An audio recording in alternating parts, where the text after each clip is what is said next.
All right, so history time today. We are going to finish up part of the Civil War time and then move into more of the time of the Titanic. So we're jumping quite a bit today, but we're gonna go ahead and start. So today, we're gonna talk about, during the Civil War, some Mennonites left the southern United States because they did not believe that they should fight in war. So because the Mennonites in the United States did not fight with the armies of the North or the South, many people thought that the Mennonites were unfaithful to their country and wanted to punish them. Sometimes soldiers in the South burned down Mennonites' homes and barns and churches. So today, the story that I'm going to read is historical fiction. So it's fiction, so it's not true, but it's historical, so it's a true story. It's not a true story, but it is based on events that happened during this time period. So it's like parts of the stories are true, like things like this happened, but it's not a specific true story, right? Okay, so that's historical fiction. So I'm going to read this one. It's called Selena and the Bear Paw Quilt. So I'll go ahead and read this for you guys and hopefully remember to show you the pictures. All right, Selena and the Bear Paw Quilt. This is written by Barbara Smucker. All right, Selena took a deep breath. This spring air smelled of the wheat and barley growing in the fields. Grandma, she cried, hugging herself, the meadow looks like a quilt of flowers. Grandmother smiled as she rocked in her sunny corner.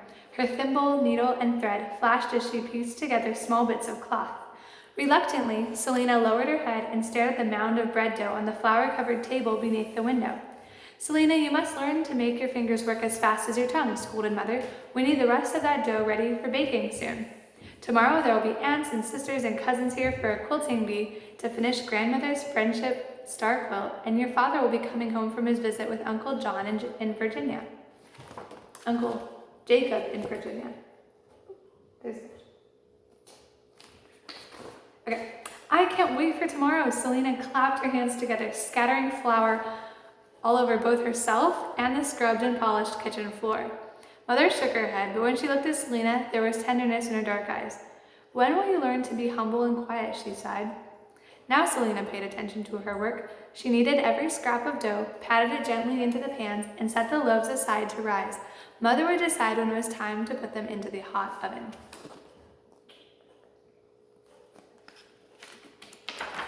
Selena washed her hands and went to stand by her grandmother's side. She reached for her own sewing basket on the wooden dish dresser nearby. What is the pattern for your new quilt? She asked. It's called a bear paw quilt, Grandmother whispered, as though it might be a secret. I got the pattern from a British lady in Lancaster, and I bought a new bowl of cloth for it while I was in the city. I'm mixing that with pieces from my scrap bag. She pulled out a smooth, dark green fabric from the overflowing bag. This cloth is from the dress I wore when I married your grandfather Moses.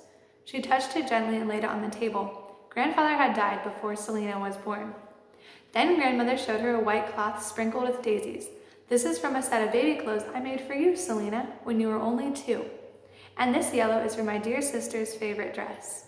Selena touched the treasured pieces gently with her fingertips. It's as though we've brought the spring flowers in from the fields, she said dreamily, and put them together in your quilt.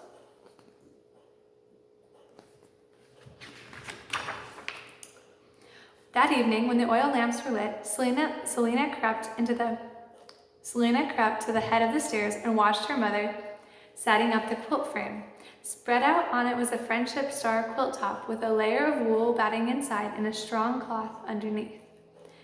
Selena wanted to be one of the quilters, but Mother had told her she needed more practice. Work on your stitches on the dishcloth first, she had instructed.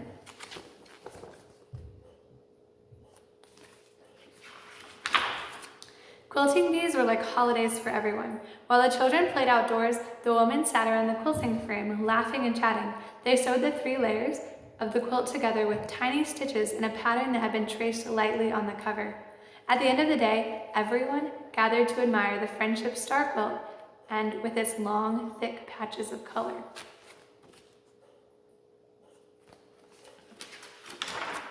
Night came, and Selena crawled into her bed in a small room upstairs. What a lovely day. Now if only Father would come home, she murmured to herself. She was almost asleep when she finally heard his horse and buggy coming up the lane. She could just make out the sound of Mother lifting the door latch and hurrying out to meet him. Father's deep voice drifted through Selena's open window. He spoke firmly to Mother. We must move to Upper Canada within the month, Annie. War is coming. Soldiers are killing each other by the thousands. He paused to take a deep breath. Uncle Jacob told me that in Virginia the armies of the South are already saying, our people are disloyal. Mennonite property and farmlands are being destroyed. Many of our meeting houses have been burned to the ground. Mother's sobs shook Selena to the core. Father continued talking in a softer voice. We can go to Upper Canada. There is work for me in the sawmill of Jacob Snyder. I can save money to buy farmland. It is rich and fertile. Selena tried to listen further, but she soon fell into a troubled sleep with dreams of fighting and gunfire.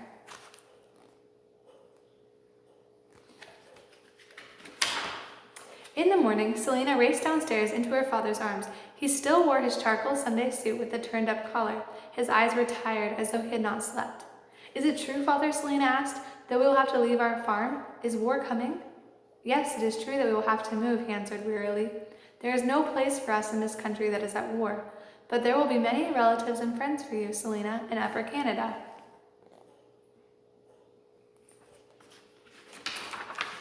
Days of hurried packing followed. There was talk about the train they would ride with its smoking, wood-burning locomotive. On some days, the excitement bubbled inside Selena when she thought of chugging across the distant land on iron rails. But at other times, she was almost overwhelmed with sadness, for Grandmother would be staying behind. Selena, I will not go along with you to Upper Canada, Grandmother had explained. I'm old now, too old to start my life again. I'll stay here in Pennsylvania with my brother Noah and his family.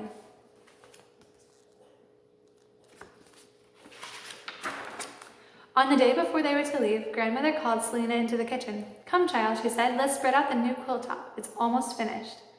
Before them unfolded the warm, bright beauty of the matching pieces of cloth that held memories for everyone in the family. I am giving this quilt top to you, Selena. Take it to your new home, and when it is quilted, spread it out over your bed. You will think of me whenever you look at it. Selena hugged the precious gift tightly in her arms.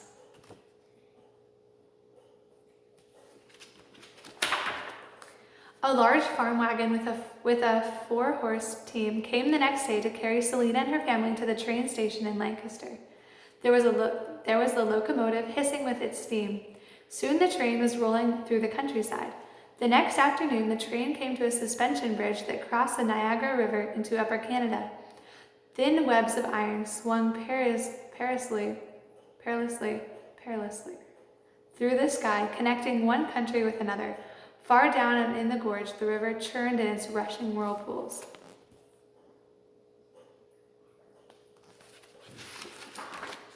It seemed like an eternity before the train finally stopped in Berlin, near Waterloo, where Selena and her family would live. Through the window, Selena saw a horse-drawn farm wagon just like the ones at home. It's Uncle Isaac Eby, Father cried, jumping up to greet him. Uncle Isaac, in his homespun farm clothes, laughed and shook their hands. You will stay here with us until your new house is ready, he said as he led them away. Aunt Minerva met them at the door, her hands folded over a starched white apron and her smooth brown hair tucked neatly under her head covering. She bent down to take Selena's quilt top from her arms. Oh no, Selena drew back. It's a quilt top from my grandmother. Quilt top? The 4 Eby daughters suddenly appeared at the open front door. Let's spread it out on top of the kitchen table.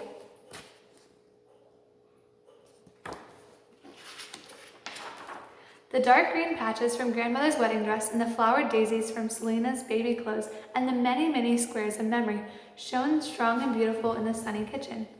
It's the bear paw pattern, Selena told them, thinking of Grandmother as she traced the pattern with her fingertips.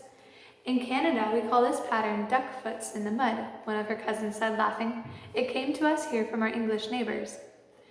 We'll have a quilting bee soon for Selena's quilt top, Aunt Minerva announced, and we can order a bolt of flowered red cambric for the backing. Selena smiled. I would like the quilt for my bed in our new house when it is finished. Of course, everyone agreed. That night, when Selena went up to the bedroom where her 4 cousins slept, she found a log cabin quilt on her bed. Look, Selena, her oldest Cousin Clara said. The quilt on your bed has patches on it from all 4 of our Sunday dresses. Mother said that the pattern jumps around just the way we do. Selena's heart was heavy with missing home that at first she barely glanced at the quilt. Then suddenly she gasped, I see a patch that came from grandmother's wedding dress. Of course, Selena, Clara said, pointing to the many scattered dark green squares of cloth. Your grandmother gave pieces to our mother. A soft summer wind blew through the open window, bearing with it the scent of the wheat and barley growing in the fields. Selena smiled at the memory of her grandmother, knowing that she would always be with her, and there was peace in her heart.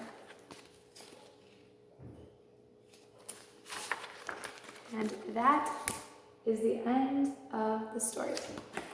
Alright, so that's the story of Selena and Bearpaw Quilt. Alright, so that's part 1 of history. I'll make another video for the next book.